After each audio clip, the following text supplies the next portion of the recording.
والآن مع بداية الكلمات وفقرات الحفل. فالكلمة الأولى مع المستشار محمد مصطفى رئيس الاتحاد المصري للتايكوندو ونائب رئيس الاتحاد العربي، فليتفضل. And now with a speech of Councillor Mohammed Mustafa, President of the Egyptian Federation, Taekwondo Federation and Vice President of the Arab Federation, please join me. بسم الله الرحمن الرحيم. معالي الأستاذ الدكتور أشرف صبحي وزير الشباب والرياضة،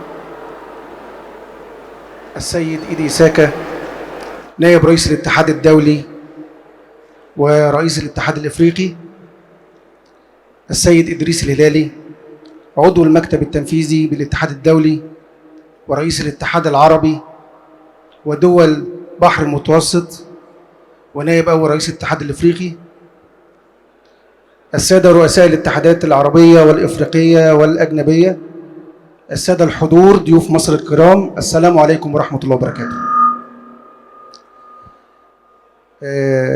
احنا أمام حدث استثنائي في مكان استثنائي، فما كانش ينفع إن الواحد يتكلم بورقة وقلم، لأن لازم الكلام يبقى من القلب.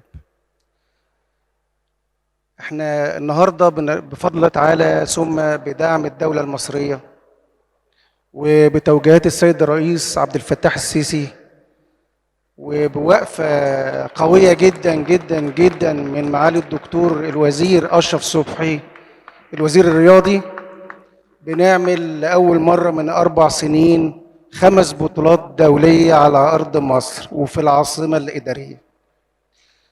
احنا جينا المعاليك وكنا خايفين من حاجات كتيرة، مستحدثات اقتصادية، إمكانيات، حاجات كتير جدا، وعرضنا على سعادتك وطلعنا من عند سيادتك واخدين تعليمات إن احنا ننفذ ونشتغل.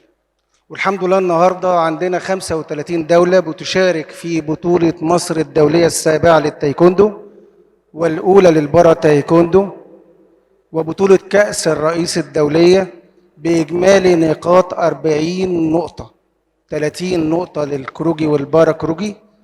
ويعني احنا بنقول النهارده ان احنا بننظم حدث هو التالي على مستوى القارة بعد البطولة القارية، بطولة افريقيا. والحمد لله الناس جات وموجودة النهارده، وده كان حلم لينا ان احنا رؤساء الاتحادات الاشقاء الافاضل يجوا يشوفوا العاصمة الادارية ويجوا يشوفوا البنية الاساسية اللي بتتعمل ويجوا يشوفوا مجهود القيادة السياسية.